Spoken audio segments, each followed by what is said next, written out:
আমাদের ভারতবর্ষ বিভিন্ন বিখ্যাত এবং জনপ্রিয় পর্যটন কেন্দ্র। দক্ষিণাত্রে আচ্ছাদিত বিখ্যাত পর্যটন কেন্দ্রগুলির মধ্যে একটি হল জয়পুর। আমরা জানি যে জয়পুর এমন অনেক ঐতিহাসিক দুর্গ এবং প্রাচীন স্মৃতিস্তম্ভের স্থান। তাদের মধ্যে হাওয়া মহল জয়পুরের একটি সুন্দর ও দর্শনীয় স্থান।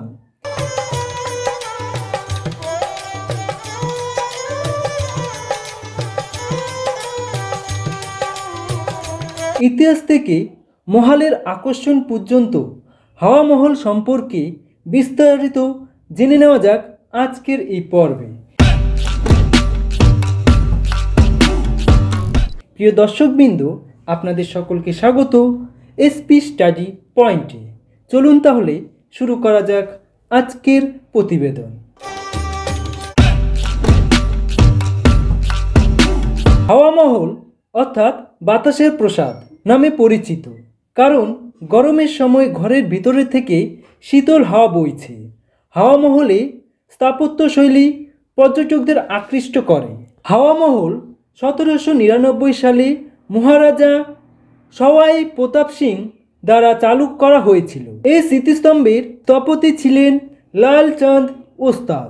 মহারাজা সওয়াই প্রতাপ সিং ভগবান কৃষ্ণের একজন মহান ভক্ত ছিলেন এবং লালচাঁদকে ভগবান কৃষ্ণের জন্য গুরুত্বপূর্ণ হাওয়া মহল নির্মাণের নির্দেশ দেওয়া হয়েছিল।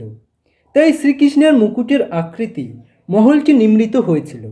এই মহলের আরেকটি প্রধান আকর্ষণ হল বহির্ভাগ। মহলের বাইরের অংশটি মৌচাকের কাঠামোর মতো তৈরি। প্রায় 953টি ছোট জানালা দিয়ে তৈরি করা হয়েছিল এবং সেগুলি ঝাড়খাস নামে পরিচিত। প্রকৃতপক্ষে এই মহলটি ছিল সিটি প্যালেসের সম্প্রসারণ এবং এটি রাজপুতের রাজকীয় মহিলারা ব্যবহার করতেন। পর্দা প্রথা অনুযায়ী রাজপুত মহিলাদের বাইরে বের হতে দেওয়া হতো না, তাই তারা এই মহল থেকে মেলা, উৎসব এবং শহর দেখত। এই মহলের অন্যান্য সুবিধা হলো শীতল বাতাস। মহলের জালিকাঠির কারণে গ্রীষ্মকালেও মহলের পুরো এলাকাকে শীতল করে তোলে। এই কারণে হাওয়া মহলের অপর নাম বায়ু প্রাসাদ এসেছে। এই কারণে হাওয়া মহল নির্মাণ করা হয়েছে। এই মহলের প্রধান আকর্ষণ হলো এর স্থাপত্যশৈলী। মহলের স্থাপত্যশৈলীতে রাজপুত্রদের গৌরব এবং রাজত্বের চিত্র ফুটে উঠেছে। এই মহলটি মৌচাকের কাঠামোর 5তলা ভবন। হাওয়া মহলের দৃষ্টিভঙ্গি ভগবান কৃষ্ণের মুকুটের মতো।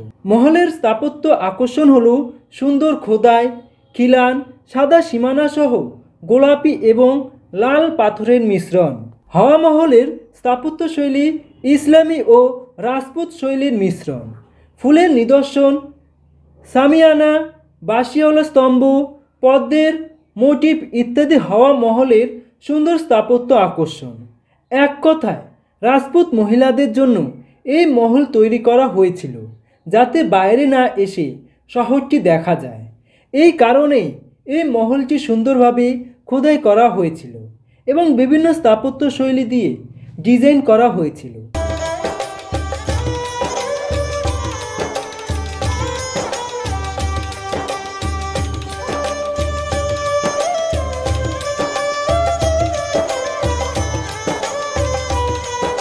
মোট 5টি দোকান রয়েছে, যার মধ্যে 3টি দোকান পর্যটকদের জন্য বিখ্যাত। সেগুলি হলো বিচিত্রা মন্দির, প্রকাশ মন্দির ও হাওয়া মন্দির।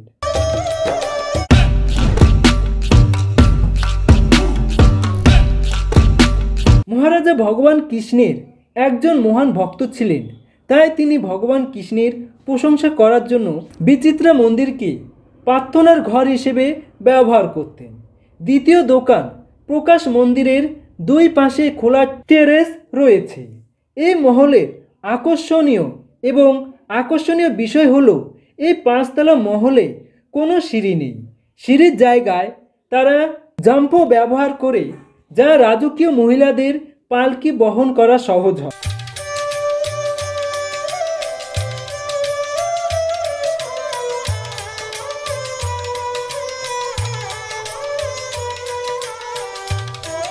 আরও কিছু বিখ্যাত এবং আকর্ষণীয় মন্দির হলো শারদ মন্দির এবং রতন মন্দির। শারদ মন্দিরটি প্রথম তলায় ছিল, যা শরৎ উদযাপন হিসেবে ব্যবহৃত হতো। দ্বিতীয় তলায় রতন মন্দির বিভিন্ন রঙে কাচের কাজের জন্য বিখ্যাত ছিল।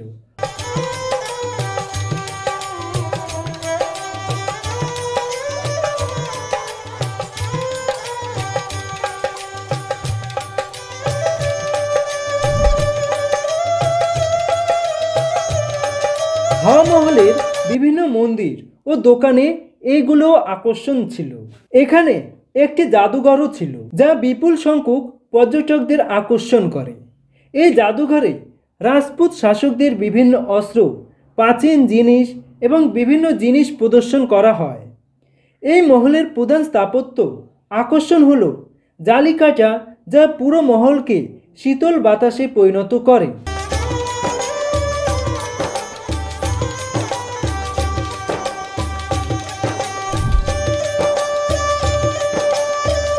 হাওয়া মহলে যা যা করতে হবে তা হলো স্থাপত্যশৈলী অন্বেষণ, জাদুঘর প্রদর্শন এবং মহলের অন্যান্য মন্দির।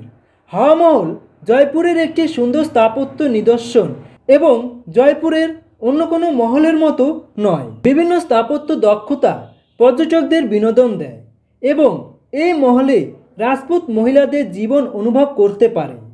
হাওয়া মহলের জাদুঘর দেখুন হাওয়া মহলের জাদুঘর দেখুন, যা রাজপুত শাসকদের শিল্প ঘটনা এবং জয়পুর অঞ্চলে তথ্য প্রদর্শন করে।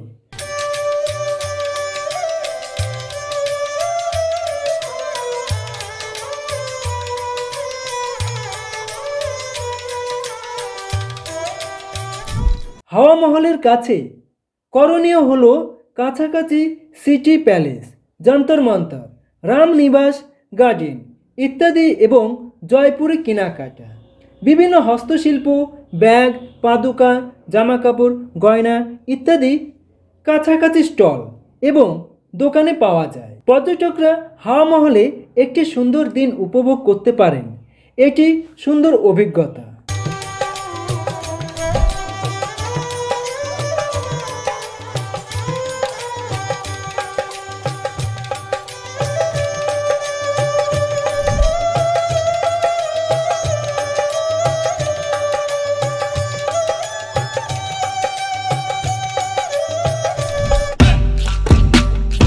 হাওয়া মহল দেখার সেরা সময় সেপ্টেম্বর থেকে ফেব্রুয়ারির মধ্যে। এই মাসগুলিতে তাপমাত্রা আরামদায়ক এবং পরিদর্শনের জন্য আদর্শ হবে। এই মহল ঘোরাতে প্রায় 1 থেকে 2 ঘন্টা সময় লাগে। পরিষ্কার এবং ঝরঝরে ব্যাখ্যার জন্য একজন স্থানীয় গাইডের ভাড়া করুন।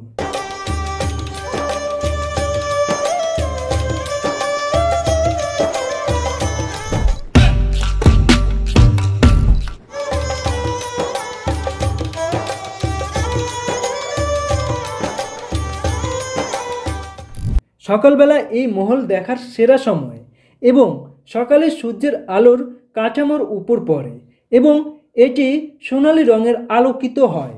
তো প্রিয় দর্শকবৃন্দ, এই ছিল আজকের ছোট্ট প্রতিবেদন।